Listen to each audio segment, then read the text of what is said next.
Testing? Yes? Okay. Can people hear me? Vous m'entendez? Yes? Okay, we will get started. I'm Patricia Fuller, Canada's Ambassador for Climate Change. Je suis Patricia Fuller, l'ambassadrice pour le changement climatique du Canada. Welcome to this event and to this venue. Je vous souhaite le bienvenue. To those of you who are here and to those of you listening on the live stream, welcome to this event. So, we are launching here at COP26 the Centre of Excellence on Gender Smart Solutions of the InsuResilience Global Partnership.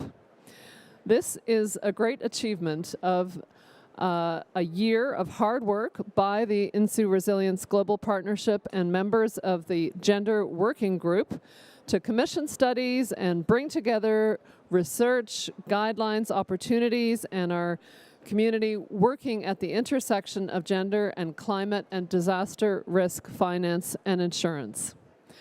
So, why is the Gender of Excellence for the InsuResilience Global Partnership necessary? First, the impact of disasters, as I think you all know, is disproportionate for women and girls. Secondly, there are challenges with incorporating gender dimensions in climate and disaster risk financing and insurance solutions. And when they are incorporated, when gender is incorporated, it's often in a manner that is vague, uncoordinated, not a priority, and lacking the capacity, resources, and monitoring mechanisms to ensure that it is successfully implemented. So the Centre of Excellence for the partnership can address this challenge. And this afternoon, we will hear from several key stakeholders from the InsuResilience Global Partnership who have directly contributed to driving forward gender-smart climate and disaster risk finance and insurance.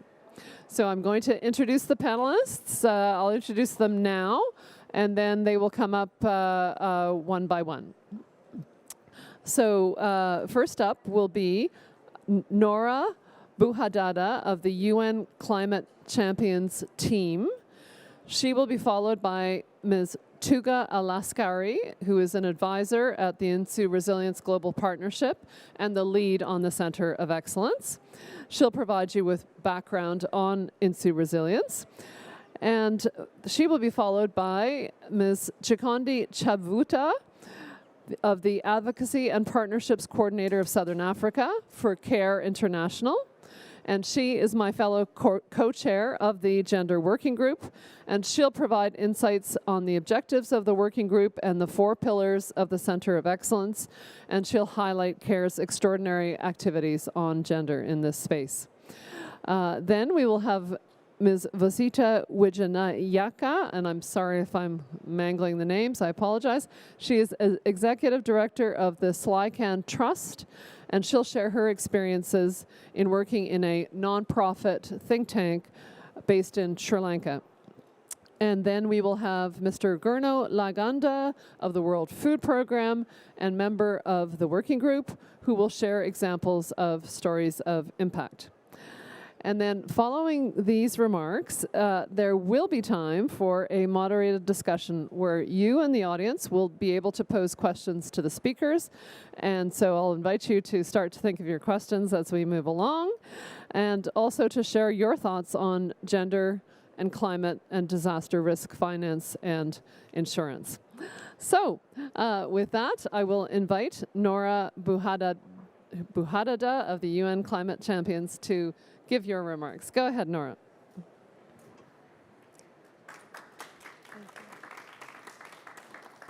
Thank you so much, Ambassador Fuller, for opening the session.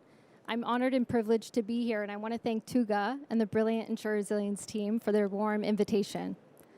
We are here today to address a major gap, and that gap is around the gender dimension of climate risk. While increasing impacts of climate change are felt all over the world, it is the emerging economies, and in particular women and girls, that are most affected. Gender roles, behavior towards women, underrepresentation, and limited access to resources and opportunities shape this gender dimension of climate risk. But rather than victims, women do play a key role in combating climate change, as they are often the main providers and managers of their households, and when it comes to post-disaster reorganization for their communities, they show up. Thus, their capacities, knowledge, and skills must not be wasted. We need a coordinated and targeted effort to address these gender gaps, standing in the way of pursuing gender-responsive approaches, and we must move towards tangible action to transform the climate and disaster risk finance and insurance sector, or CDRFI, which to date has been operating in a largely gender-blind manner. The InsuResilience Centre of Excellence on Gender-Smart Solutions has accumulated research showing the growing evidence of the numerous benefits of women's inclusion in financial services, including leadership roles and their economic participation as employees and entrepreneurs. Conferred benefits also include greater governance and stable economies. Indeed, it is estimated that advancing women's equality has the potential to add up to $12 trillion or 11% in annual GDP to the global economy by 2025. There is a policy imperative to address these gender dimensions of CDRFI, but there remain information gaps to support the implementation of gender-informed approaches, which stand in the way of CDRFI's sector realizing its transformational potential. It is therefore my pleasure to welcome, on behalf of the UN Climate Champions, High-Level Champion of Chile, Gonzalo Munoz, and High-Level Champion of the UK, Nigel Topping, for the launch of the InsuResilience Centre of Excellence. And I want to thank InsuResilience Global Partnership, which is a member of our campaign, the Race to Resilience, for their extraordinary leadership and milestone to bridge these gaps. This platform is a concrete contribution to the Race to Resilience, for which I am delighted to announce as it is foundational in ensuring the gender dimension remains a cross-cutting objective in all of our activities. Thank you very much.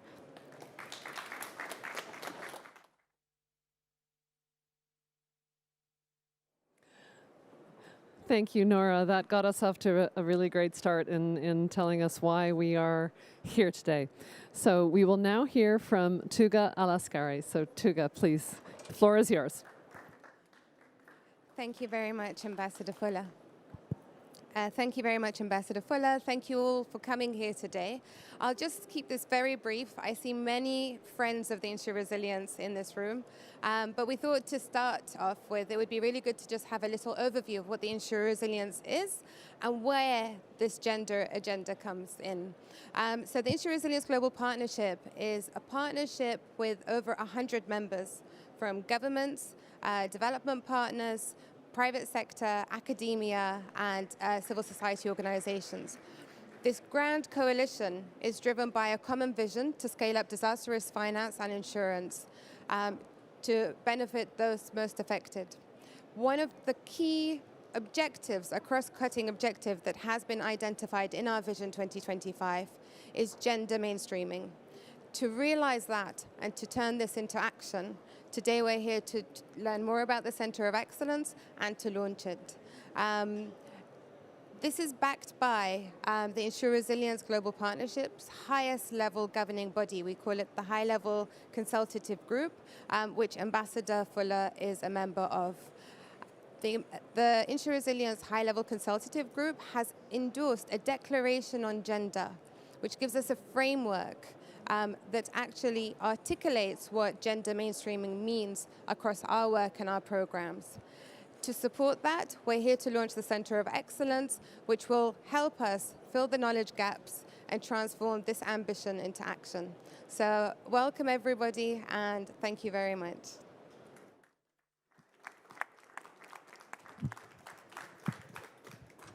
That's great. Thank you, Tuga. And I must say everyone's running on time, so this is great. This will leave us time for discussion, which is our goal.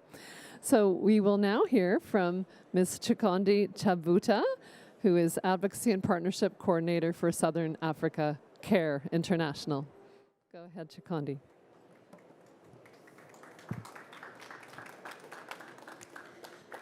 Thank you very much. Excellencies, respected guests, I am honored to speak before you today at the launch of the InsuResilience Centre of Excellence of Gender Smart Solutions. I am Chikondi Chavuta, the Advocacy and Partnerships Coordinator for Southern Africa with CARE International. I am a member of the high-level consultative group on InsuResilience Global Partnership, but I stand before you today as a representative for CARE International, which is a co-chair of the Gender Working Group. By way of recap, the working group was launched in August 2019, after our highest governing body provided a mandate to unlock the potential of applying a gender lens to climate and disaster risk finance and insurance space, later abbreviated as CDRFI. The working group members share knowledge and build connections with each other. Collectively, we develop a cohesive narrative and lay the groundwork for the field to grow. Our members have put forward the InsuResilience Declaration on Gender, which has guided our activities under the partnership to address differential gender impacts on CDRFI solutions, and together we form the objectives of the Centre of Excellence. As such, the Centre of Excellence stands on 4 key pillars: the foundation to achieve its goal for gender-smart action within the CDRFI architecture. We understand the 4 pillars as key to ensure a win-win between all partners that want to put concepts into practice. Knowledge and evidence to support the collection of key research and case studies on gender-responsive and gender-sensitive approaches to CDRFI that builds an evidence base of emerging good practices and effective strategies. Guidance. We want to ensure demand-based guidance through the development of step-by-step guidance notes and toolkits to support policymakers and practitioners with implementing gender-smart solutions across their work. Opportunity. Our Centre of Excellence for Gender-Smart Solutions shares opportunities on relevant capacity building efforts that aim to raise the awareness on the value and good practice approaches of gender equality, such as leadership training and scholarship opportunities, among others. Community. The Centre of Excellence aims to be a platform for a collaborative network on gender-specific approaches to enhance the development of CDRFI solutions and management of information. To date, the platform has been populated with rich resources provided by members of the Gender Working Group, including many of CARE International publications on gender. We need to understand what is meant by gender smart. It means that our efforts must go beyond counting women's participation. The way we consider gender must be transformative, tackling inequality and unequal access, influence, and decision-making. Women not being seen as recipients or beneficiaries of insurance mechanism or social protection, but agents of influence. Adopting a do no harm approach so that women are not worse off from climate and disaster risk finance scheme, and trying to undo the systematic and institutional barriers that prevent women from benefiting from and shaping these mechanisms. As CARE, we do commit to sharing decades of experience in tackling gender inequality in countries and communities most affected by climate change and disasters, adopting a rights-based approach and engaging men and boys in addressing the underlying social norms that reinforce gender equality. In our role as a civil society member of the InsuResilience Global Partnership and a gender champion on the high-level panel, we support the development of guidance and evidence through the Centre of Excellence. The establishment of the multi-actor partnership on CDRFI has really shown that an inclusive approach is possible. We have seen women in Malawi connecting the emergency fund that forms part of their village savings and loan, and they are connecting the importance that that fund brings to lobbying their government to purchase InsuResilience schemes, risk pool funds like the Africa Risk Capacities, and also lobbying for other private entities of insurance at the national level to directly benefit them when disasters strike. Women are actively lobbying simplified and accessible means to really take an active role in decisions that affect their life when it comes to InsuResilience and insurance schemes. For CARE, the Center of Excellence means as a global partnership, we will address these differential gender impacts through CDRFI in the operationalization of the partnership's 2025 vision. The Center of Excellence will also serve as continuously underlying the partnership's commitment to the Sustainable Development Goals overall, and specifically on goal number 5, to really achieve gender equality and empower all women and girls and have women-centered CDRFI decisions. This Center of Excellence relies on gender complements, and the Center of Excellence complements the partnership's poor principles which guide the implementation of its activities. Thank you very much.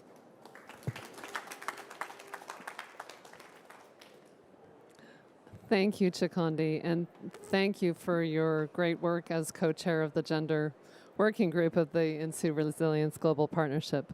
So we will now go to Vosita Wijanaika, who is of, as I mentioned earlier, Slycan Trust, and she's going to share her experience in working in a nonprofit think tank based in Sri Lanka. So Vosita, the floor is yours.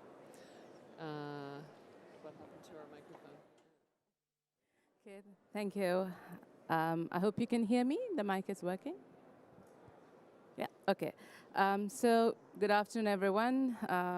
And I'm Vasita Wijanaika. I'm joining from Slycan Trust, which is a nonprofit think tank that works in Asia, Africa, and Europe.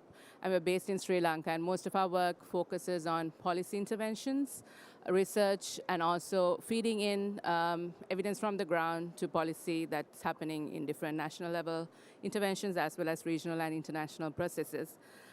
So I would explain how the work on gender gets integrated into the work that we are doing. So some of the work that we focus on mainly would be on climate change, sustainable development, and also ecosystem and biodiversity conservation, stakeholder engagement, as well as making sure that inclusive and participatory processes are in place. So we are looking at gender as a key component in any of the work that we're doing. It's an integrated aspect of the work that we're doing, be it research, be it projects on the ground. And we look at capacity building as a key component, which means that we're looking at women, girls, children, as well as men who need to be capacity built, boys who need to be capacity built on the theme of gender across the board, as well as looking at how gender needs to be integrated into processes so that these could be gender responsive and gender transformative. And looking at this, we also have done analysis in different countries in Africa and Asia, where we are working on national adaptation plans, of which you might have heard, and resilience building is part of this, and climate and disaster risk transfer instruments, insurance, and options are also part of this study that we're doing. One of the key things that we're working with IGP links to the modules that we're developing on gender, which focuses on biodiversity, coastal marine conservation, as well as agriculture and agroecology, and livelihood development. We are looking at economic diversification among farmers, and women farmers are a primary focus of our work. And then there's also risk management and youth in climate processes that we're looking at, which links with the Food System Summit dialogues, where we've gone to provincial level engagement and identifying needs that are gender responsive and actions that could be developed based on the inputs that are received from the ground and feeding into the Food Summit dialogues as well as other processes linked to this. And additionally, we also have entrepreneurship work that we're doing, which looks at risk transfer options, accelerator programs that focuses on gender as a key component, which looks at climate and disaster risk insurance as a key component in this, and how the instruments could be gender responsive and facilitate women and girls to be more involved in the process as well.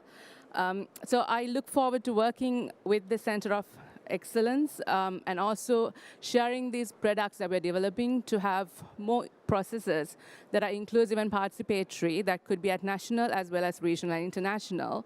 And also looking at how capacity building could be scaled up so that risk transfer options could be for a wide audience, especially in the agriculture sector, where in developing countries, climate insurance is an important factor, but we have gaps in gender responsive options. So looking at what could be the pilots that could be developed, what are the best features that could be incorporated, and what are the good studies that we could build on to ensure that we have gender responsive, if possible, gender transformative options for CDRFI. So thank you very much. I look forward to any questions you may have. Fantastic. Thank you, Vasita. And now we will go to Gurna Laganda of WFP, who's going to talk about stories of impact. So please go ahead, Gurna. Thank you very much. Thanks for the invite. I must say I'm especially happy that we have been invited to talk about stories of impact, stories from the field, because this is ultimately what this is all about. And you know, when we talk about gender, women's empowerment, women's autonomy in WFP programs, then I get thrown back to one of the things I keep saying on many of the panels, many of the press briefings, that vulnerability is an integrated concept. Resilience requires access to different types of capital.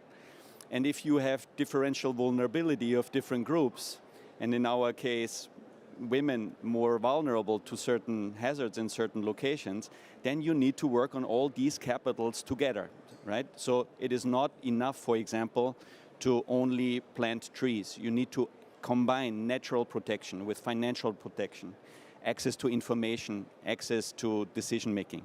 And so now, in the context of gender inclusive, gender empowerment in the context of insurance, I want to share a quick story of what we call the R4 Rural Resilience Initiative, which is, I would say, the WFP flagship program on integrated resilience building. The way this works is as follows. During the lean season, that means in times when many families go hungry between the planting and the harvests, we work with large numbers of food insecure people on landscape restoration programs, on programs that essentially restore degraded ecosystems, terracing in places where you have landslides, drainage in places where you have flood risks.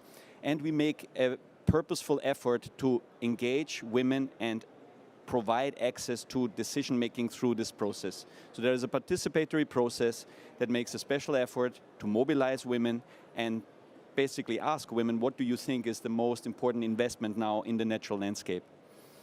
In earlier days, we have always transferred food or cash in these programs. Lately, I would say 5 years ago, we have also started to transfer insurance protection in these programs. So there is access to a financial safety net. And then other elements to these programs are communal savings schemes, communal savings groups that can help communities buffer lower levels of shocks that cannot be insured against. So it's an integrated program. And when I asked about the gender dimension of these programs, the information I have is the latest, that R4 has allowed during the 2020-2021 season, 180,000 farmers in 10 countries to benefit from these integrated resilience packages, and 55% of these were women. So then I said, okay, we have to talk about stories of impact, stories from the field in this event. What can we talk about? And they say, why don't you tell the story of Imelda? And I say, who is Imelda? And they said, Imelda is a woman in Zambia. No? She is living there. We saw her in our last field visit. She is a beneficiary of the R4 program. And so I said, can you give me a few things about Imelda? You know, what could I talk about?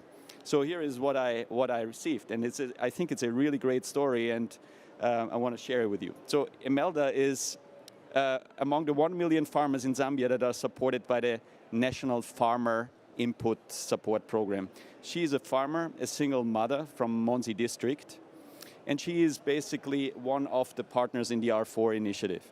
In 2020, her harvests failed because of a dry spell, and an insurance product triggered a payout which helped Imelda protect herself and her family from this failed harvest.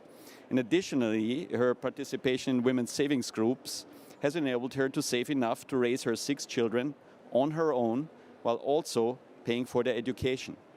So lastly, in that program, Imelda received technical advisory services, agricultural extension services to diversify her farm, helped her access drought-tolerant seeds and seeds for more nutritious crops.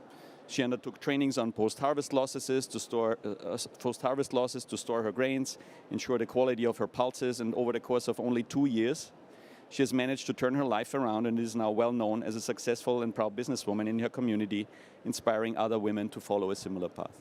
So it's stories like this that I think get us going. You know, they keep us engaged in making sure that any efforts to resilience building put women at the center. And I hope that in the times to come, we will be able to share many more stories like the one of Imelda here on the portal of the Center of Excellence. Thank you.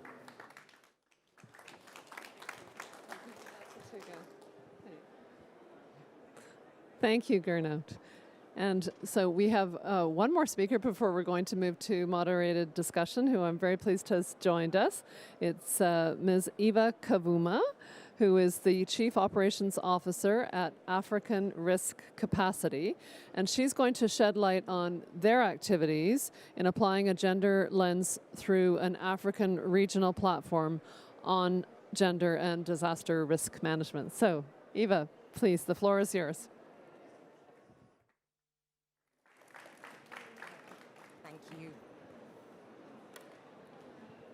Thank you very much for that introduction. As said, my name is Eva Grace Kavuma, and I'm the Chief Operating Officer for the African Risk Capacity Agency. I hope I can be heard. Yes, thank you. And just by way of very short introduction, the African Risk Capacity is a specialized agency that was established by the African Union in 2012. And we're mandated to work with African member states of the African Union to help them to plan, prepare, and to respond to disasters that are caused primarily by the effects of climate change. But I'm here to really kind of focus on our gender strategy and the work we've done from a gender and DRM platform perspective.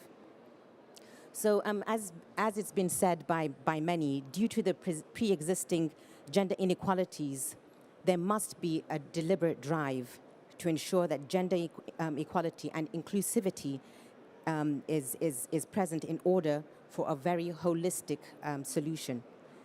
Africa's inability to respond to disasters, including disease outbreaks, is compounded by the continent's pre-existing gender inequalities, which are often defined along roles and responsibilities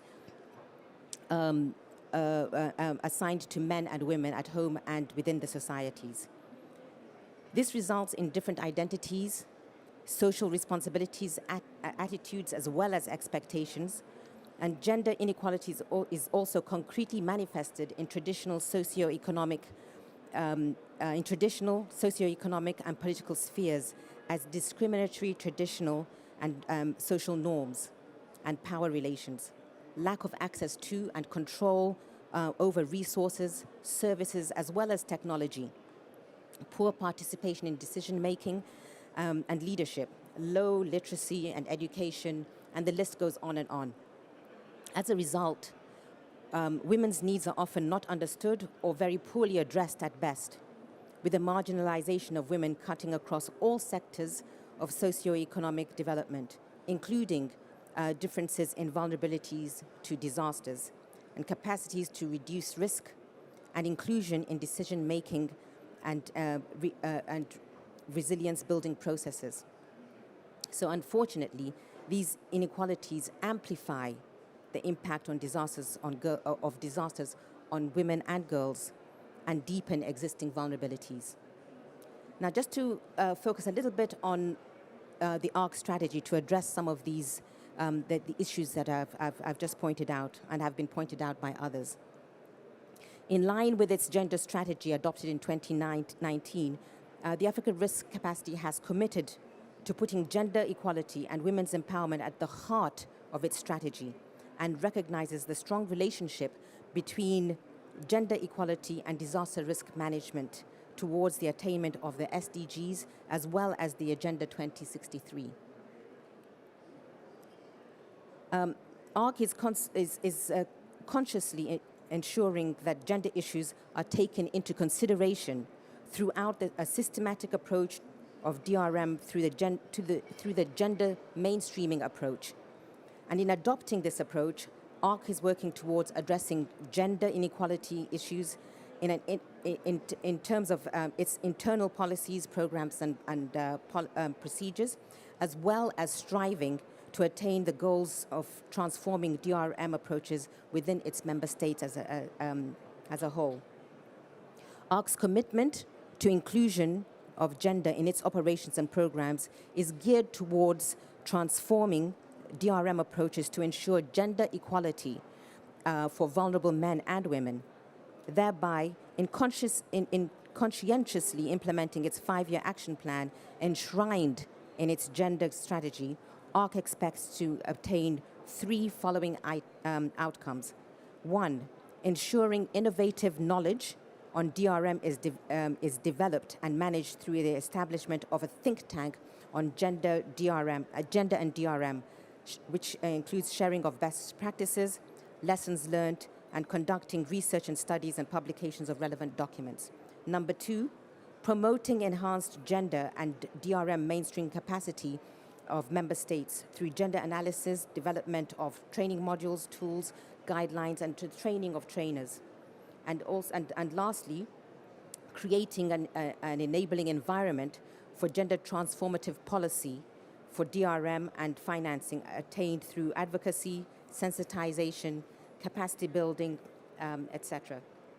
As a result of the partnership between ARC and the African Union Commission Department of Agriculture and DRR and the Directorate of Gender, the Gender and DRM platform was launched in May of 2021 to ensure the integration of gender equality and women empowerment issues in disaster risk management and financing and the financing landscape. The new platform contributes to the development and management of knowledge on the issues of gender and DRM and financing on the African continent by engaging in studies, analyses of gender disaggregated data, impact assessments, publication of best practices, and is a mechanism for policy dialogue and advocacy on gender transformative DRM approaches geared towards the adoption of gender transformative culture of insurance by member states. In conclusion, as partnerships is key to effective DRM, the platform is open to all key actors in the DRM spectrum, including relevant ministries of AU member states, regional economic commissions, international organizations and development partners, research institutes, academia, private sector, and CSOs and women rights organizations, amongst others. Important to mention, InsuResilience has been actively involved in the Gender DRM platform since its launch. Through this platform, ARC has been able to contribute to the Centre of Excellence as a member of its gender working group as a way to put into practice smart partnerships and address the gaps in gender and DRM and the financing landscape. In a nutshell, these are points I hope that have given you a better understanding of the work that we're doing from a gender perspective within ARC's strategy and our contribution to the overall aspirations of addressing gender inequality in the DRM space. Thank you very much.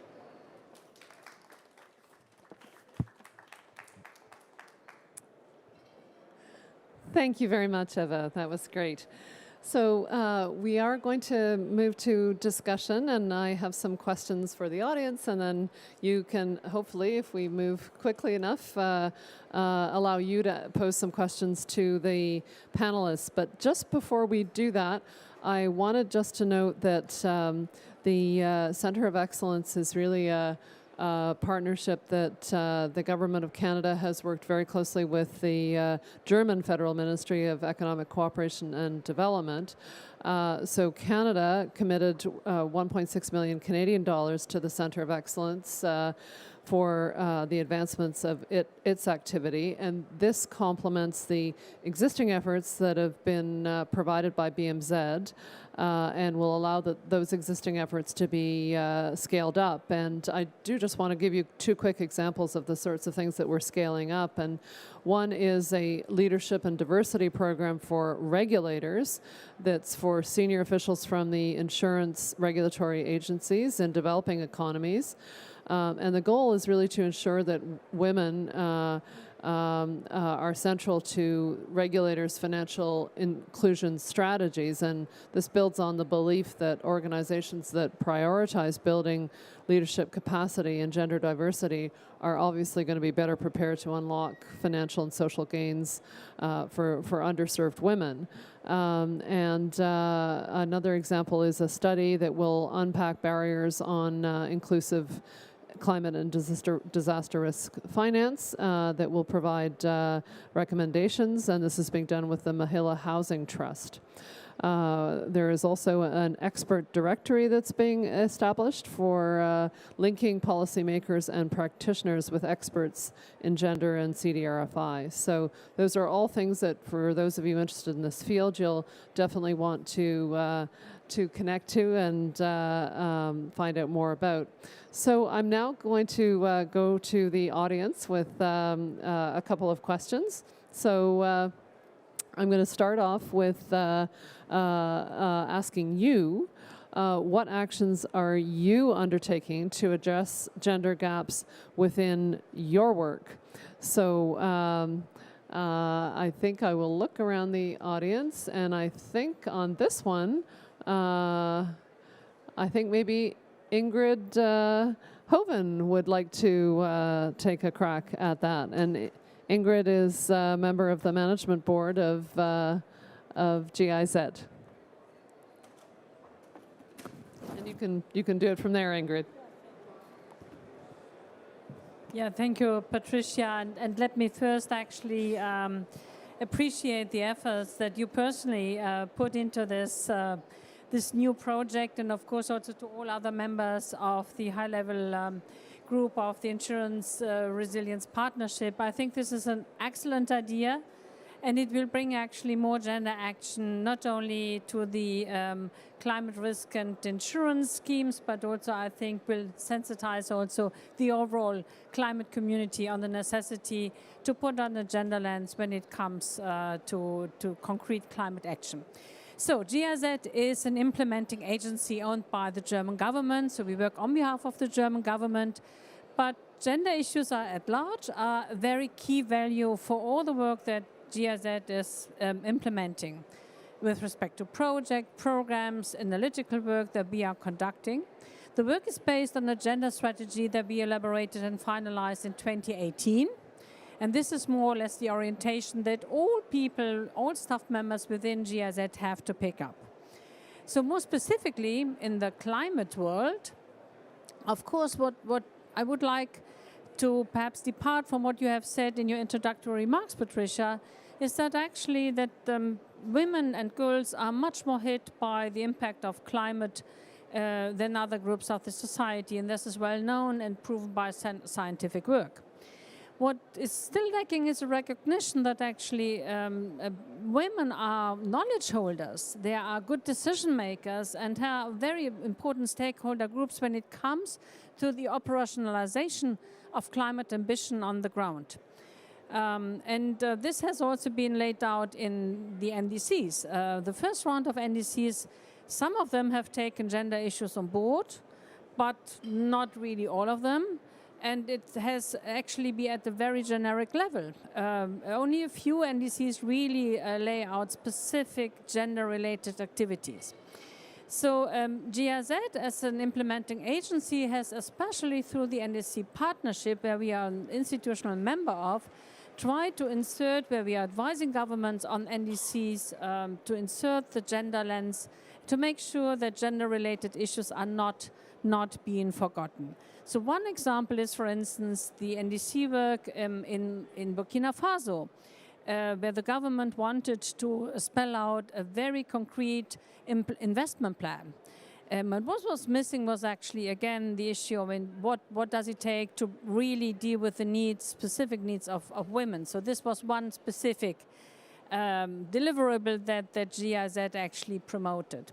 Or if I take one other example with respect to what we have done in the past, one example out of the climate risk and insurance field, and this is an example from Madagascar, where GIZ, on behalf of the German Development Cooperation Ministry, advised the government to make a bigger value chains in the peanut sector more climate resilient. And we wanted to introduce it as one of the tools that are quite decisive, an insurance scheme. And I think this was one of the first examples where we actually looked a little bit more concretely into the different needs of a smallholder female farmer and a smallholder male farmer.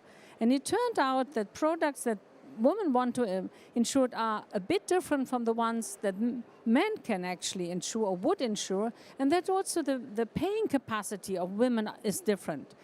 So it turned out that actually in Madagascar we developed two different kinds of products, one for women and one for the male farmers. And I think this is actually a very good example where we could put on the gender lens and develop gender smart solution in this field. Many thanks. Thank you very much, Ingrid. I think it would be interesting to have the perspective of a private sector institution in the financial sector. So I'm going to call on Susan McGeechy of the Bank of Montreal, who is here with us in the audience, to give your answer to the question of what actions are you undertaking to address gender gaps within your area of work. Thanks, Patricia. I'm going to admit to learning here. So I'm here to see what lessons I can take from everything that I've heard from the case studies and the research that you're undertaking and bring those back to North America. So I am with Bank of Montreal. I'm head of the Climate Institute. We are focused on Canada and the US. We are looking at, so we've got detailed analytics looking at the risk of climate change impacts on our residential mortgages, and so the ability of people to protect themselves, become more resilient in their homes, and that applies across Canada as well as in the States. And so our analytics are looking at the different climate change impacts and identifying those zones. What we haven't done, what we're starting to do, actually, so first what we're starting to do is how resilient will those homeowners be in different regions, and how do we design insurance products, because their insurance would have to change if they're going to be protected from these future impacts of climate change, and what's their ability to pay, and is this a kind of a credit risk across the US and across Canada, and how do we address that? What we haven't done, and I'm picking up all of these ideas, and I'd welcome partnership opportunities with everything that I'm hearing in the Centre of Excellence, is we haven't looked at how that does that translate into differences between men and women, and what demographics are most vulnerable in those vulnerable regions, and are they women with dependents that are the sole income earner for those dependents? We haven't looked at that, and I'd like to take that back from this whole day in terms of the lens that we're looking at. The other piece I want to take back, and we're starting to do this too, and again, we haven't applied a gender lens. I think it's important, and I think, Patricia, you'll know it as well with government in Canada. We have Indigenous peoples in vulnerable regions, so we know that now, and we know that they are more vulnerable to the impacts of climate change at the scale of you're talking about markets or regions across Africa. We have the exact same in Canada. We have the exact same in the U.S. and the Deep South. So lots of vulnerabilities in terms of physical impact, and also an inability to finance that vulnerability to pay to be more resilient. So we need to identify some very innovative insurance finance products. We don't want to just walk away from these regions. We want to be able to lean into those regions and figure out how we can support either with collaborative approaches. And what I haven't done, and I think now, again, we haven't applied a gender lens on Indigenous peoples as well to see the women we do know are so close to the land and so close to solutions, and yet we haven't applied a gender lens in terms of what they could do to help us better understand how to create more resilient communities and perhaps differentiate our financing products. And then the third thing I will talk about that we have done is we've noticed that men are more inclined to take on the large-scale climate solution companies. So they're more active in the entrepreneurial world. Women are very active in entrepreneurial activities, but not so much as wide a revenue-generating opportunity. So they take less risk. And so what we have done is developed a fund so that it can support women-led solutions on climate risk, and then give them a more preferential financing for their women-owned endeavors or companies. Thank you, Susan. So we've just got a couple minutes left. Two other questions that are on the screen here. What research and data are required for progress towards gender smart solutions for the CDRFI area? So what are the research and data gaps? That's a big question. And what are the gaps for effectively applying a gender lens in this case? So I'm going to ask you if you can address that in 2 quick minutes so we can then take a question from the audience. So I know that Jürgen Sattler of the German Ministry for Economic Cooperation and Development, he's Director General there, did want to give his quick answer on the research and data gaps. We know there are many, but maybe focus on a couple of key ones. Thanks, Jürgen. Yes, thanks a lot, Patricia, and also from my side, really congratulations to launching this this group, and you were the driving force, and really we support you, but congratulations. And the two questions are closely related. I think the starting point is to have sex disaggregated data. We already have in many instances. For example, I was executive director for Germany in the World Bank until a year ago, and there in IDA, in the World Bank scorecard, we have more sex disaggregated data, but we have to do that in a very systematic way. And of course, this can help us then to work along the whole delivery chain. The design of products, the delivery of products, and then also to look at the impact and to learn. I think that's really key, and there are many examples we could discuss where it really makes a difference to deliver to women or to men, and Ingrid has give one example, so I will not go into that. But just perhaps looking at it in a systematic way, I think what we need is three things. The first one is quantitative data, and there we have heard a few examples. The second level is qualitative data. For example, literacy levels differ between men and women, but we do not know yet what exactly the sex differentiated literacy needs are. We don't know that yet. This information can help to understand how to reach a wider range of vulnerable people. And lastly, we need more information on the impact of gender responsive activities. We need that in order to effectively monitor, evaluate it, and learn from projects. So that's the impact. So I think we have to work on this circle in order to better understand and to better calibrate our support. Thanks. Thank you, Jürgen. So disaggregated data by gender, very key, and the fundamental issue of design of the products so that they're gender appropriate. So I want to turn it to a question from our audience. It can be either these or, oh, we have a question over here. And you can address your question to one of the panelists. We have them here in the front row. So you up here. I think allow this young woman to speak. Please go ahead. Thanks so much. And whilst I'm sure we appreciate the activism, it's great that you brought it back to the focus of women and risk financing. Thank you so much, Ambassador Fuller. So my question really is to the membership. How can we get involved with the working group? How can we join the Centre of Excellence? Perhaps I don't know if you're wrapping up, but it'd be wonderful to know how we can all credibly commit to the action to change risk financing for the better and make it more inclusive for women and girls around the world. Tuga, I think you might be best placed to answer that. So go ahead, Tuga. And Tuga, just to reiterate the question, it's how can people get involved in the work of the Centre for Excellence?